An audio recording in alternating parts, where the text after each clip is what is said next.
Hello, this is Nadine Hamwell on the Beatrix Potter Trail. It's a lovely evening in Surrey. I'm going to read something that Beatrix wrote when she was 30, and it was quite obvious then that she had a great love for the Lake District. Beatrix had her feet firmly on the ground, but she did believe in fairies and folklore. She had a Scottish nanny when she was a little girl who encouraged this. I have neglected to write this up for a very long time. We came home on October the 6th, Bertram going north on the 5th. I was very sorry to come away in spite of the broken weather. It is as nearly a perfect little place as I ever lived in. And such nice old-fashioned people in the village. Perhaps my most sentimental leave-taking was with Don, the great farm collie. He came up and muttered me as I was packing up Peter Rabbit at the edge of dark. I accompanied him to the stable gate, where he turned, holding it open with his side, and gravely shook hands.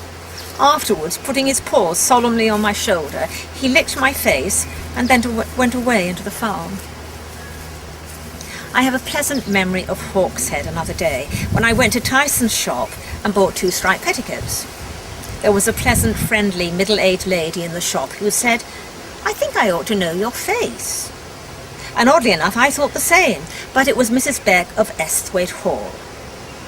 I went up afterwards, part way up the steep road towards Grisdale, left the pony and walked across some rough intakes to the edge of a copse getting funguses, and back near a little tumbling stream and some flaming wild hollies.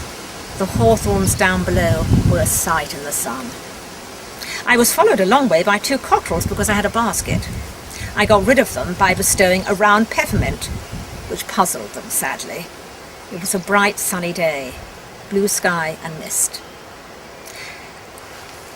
I think one of my pleasantest memories of Esthwaite is sitting on Oatmeal Crag on a Sunday afternoon, where there is a sort of table of rock with a dip, with the lane and fields and oak copse like in a trough below my feet, and all the little tiny fungus people singing and bobbing and dancing in the grass and under the leaves all down below, like the whistling that some people cannot hear of stray mice and bats, and I sitting up above and knowing something about them.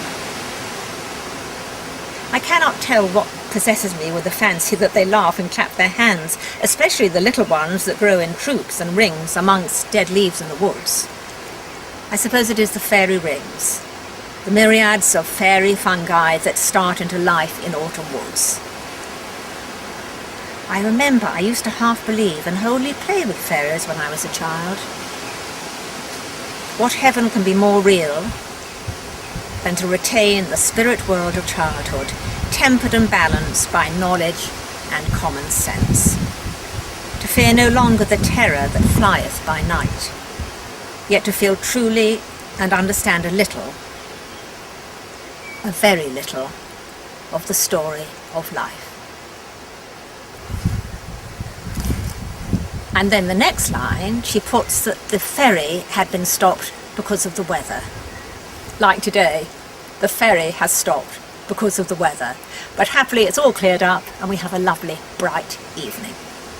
Bye-bye from the Lake District.